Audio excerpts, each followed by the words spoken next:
The frightening Christmas visitor.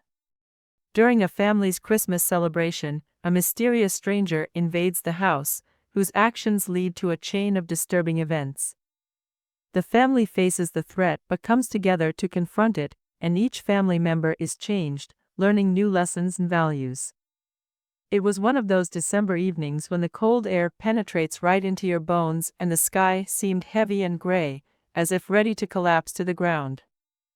I stood on the porch of our old farmhouse in Maine, breathed deeply of the frosty air, and looked out over the fields covered with a thin layer of freshly fallen snow.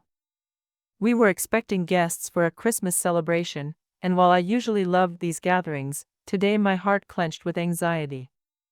My husband, Mark, was busy with preparations in the kitchen, and the children, Jessica and Sam, were trying to help but were more in the way. The aroma of fresh baked goods and roasted meats was in the air, but somehow the holiday feeling was fading.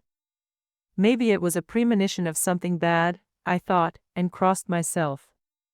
The doorbell interrupted my thoughts. The guests began to arrive.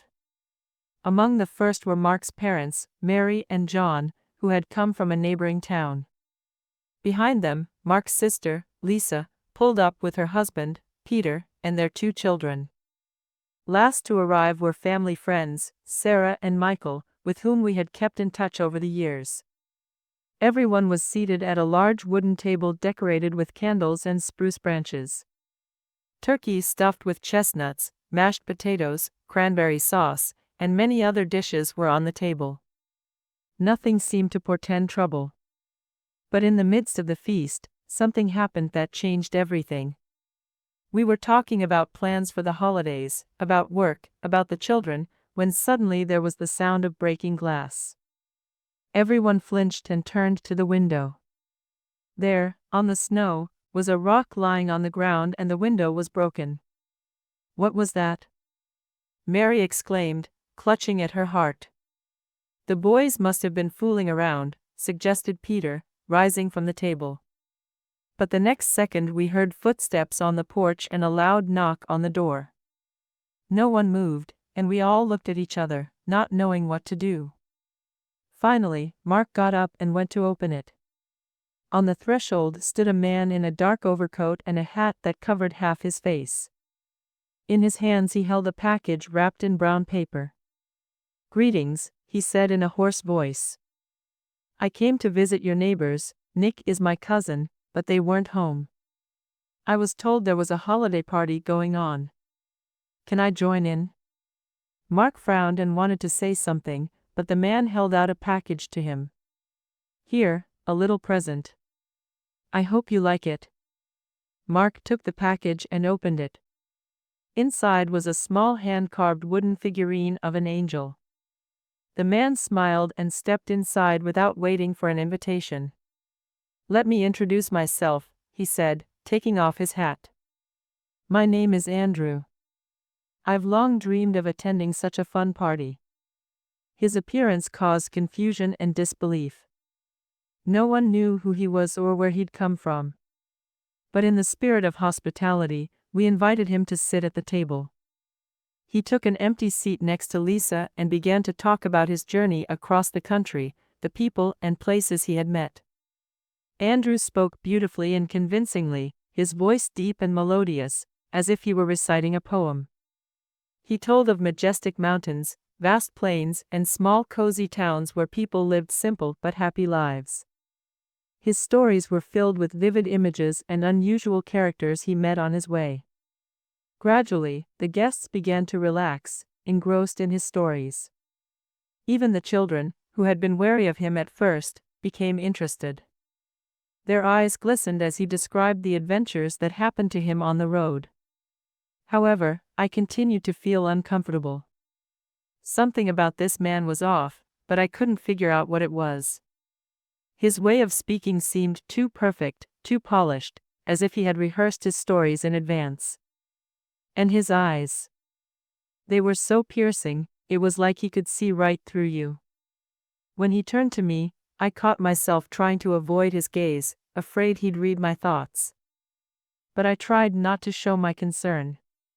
As the evening went on, the conversations became more and more animated. Andrew moved easily from one topic to the next, drawing laughter and admiration from the crowd. I was the only one who remained alert, not allowing myself to relax completely. Time passed, and the evening was coming to an end. The guests began to go home, thanking me for the treats and saying their goodbyes. Andrew was the last to rise, thanked us for the reception and went outside. We stared at him until he disappeared around the corner. When everyone had left, Mark and I were alone. I wanted to discuss the strange guest, but Mark just waved his hand. "Come on," he said. It was just some vagrant who wanted to join in the festivities. It's no big deal. I wanted to object, but then the phone rang. It was Sarah. She sounded excited. "Hey, guys, we have a problem," she said. "It seems someone tried to break into our house. The police already came, but they didn't find anything. Do you have any idea who it might have been?" I was out of breath. I felt a chill run down my spine as I remembered the strange visitor. "Sarah, could it have been the man who came to see us?" I asked cautiously. She thought for a moment. "Perhaps. Although, to be honest, I'm not sure. He was there all evening." The conversation didn't last long. We agreed to contact each other later, when we had more information. I hung up the phone and looked at Mark. "We need to talk," I said firmly. We sat down on the couch in the living room and I told Mark everything I thought. That Andrew had seemed suspicious from the beginning, that his behavior had been overly confident and even insolent. Mark listened attentively, but continued to have doubts. "Listen, darling," he said at last. "I understand your concerns, but let's not jump to conclusions. Maybe it really is a coincidence. It's better to wait and see what the police have to say." I nodded, realizing he was right. But the anxiety wouldn't go away. I couldn't sleep for a long time that night, tossing and turning in bed, listening to every sound outside. The next morning we learned that the police had found no trace of the intruder. No fingerprints, no leads. It looked as if there had been no intrusion. But the feeling of danger never left me. I began to notice small changes in the family's behavior.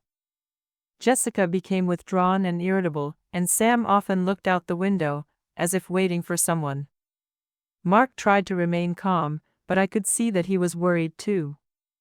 A few weeks passed, and life seemed to return to normal.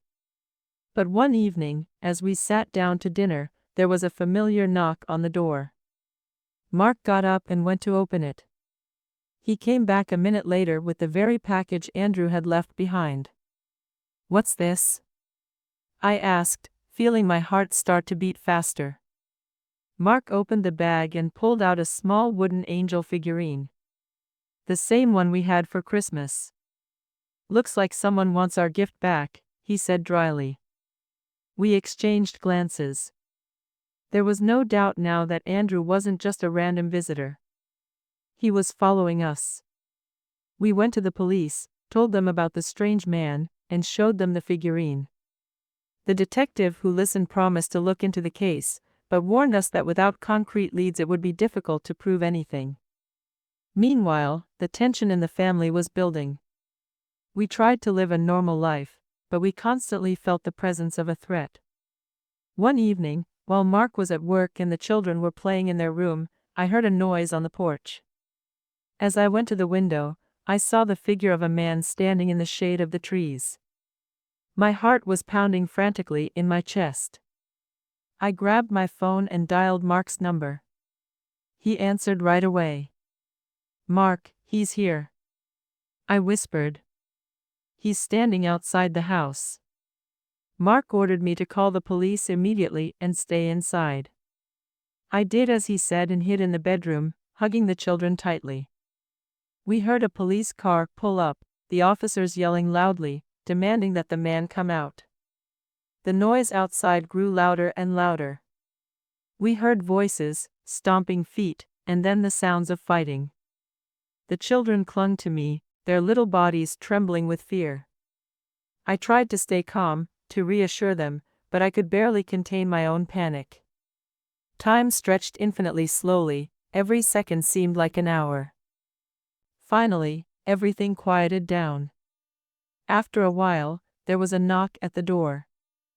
I quietly walked over, listened, and, making sure it wasn't a repeated threat, opened the door. 2 policemen came in. One of them was holding a bag with a wooden figurine in it. "We got him, Mrs., the officer said. He tried to get in the house, but we got there in time." I was overcome with relief mixed with horror. We were finally rid of the threat, but what if things had gone differently? What if the police hadn't made it in time? These thoughts swirled around in my head, keeping me on my toes. I clutched the children tightly, feeling tears come to my eyes. We were safe, but the price of that peace of mind was high. The officers explained that Andrew had been detained and taken to the station. They asked us to testify and describe everything we had seen and heard. We told them everything from Andrew's first appearance on our doorstep to tonight's attack. When the police officers left, I sat on the bed, wrapping my arms around my head. The kids were still beside me, their eyes wide from the horror they'd experienced. Mark came home shortly afterward, and we hugged without saying a word. Our emotions overwhelmed us, and no words could express what we felt. That night neither of us could sleep. We sat in the living room, talking, drinking tea and trying to distract ourselves from our gloomy thoughts. But the fear and anxiety stayed with us, reminding us that safety is a fragile thing that can be lost at any moment. A few months passed. After Andrew's arrest, it turned out that he was known to the police as a repeat offender involved in a number of petty crimes in our neighborhood. His activities included theft, fraud, and attempted break-ins into private homes. Local residents breathed a sigh of relief when they learned of his arrest, but many, including our family, realized that the experience had left a deep impact. We went on with our lives, but each of us changed after that night. Jessica, who had always been an open and trusting girl, became more cautious and careful of the people around her. She no longer opened the door to strangers and tried to avoid situations where she might find herself alone. Her trust in the world was shattered, but she learned to cope by surrounding herself with friends and loved ones. Sam, on the other hand, reacted differently to the situation. The boy who had always been quiet and calm began to show an interest in self-defense. He enrolled in martial arts classes, wanting to learn how to defend himself and his family. The training gave him confidence in his own abilities and he became more determined and independent. Mark was also not indifferent to what had happened. He had always been a person who preferred to solve problems on his own, but now he realized the importance of collective defense. Mark installed CCTV cameras around the perimeter of the house and connected an alarm system. He also started checking the locks and windows regularly to make sure the house was protected from any possible threats. As for me, I learned to trust my instincts. That anxious feeling I had when I met Andrew turned out to be correct.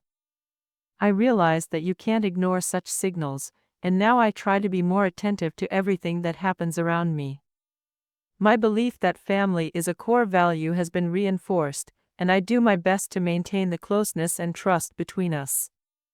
Life goes on, and we try to remember that the true meaning of holidays, such as Christmas, is not in the gifts and decorations, but in the love and support of each other.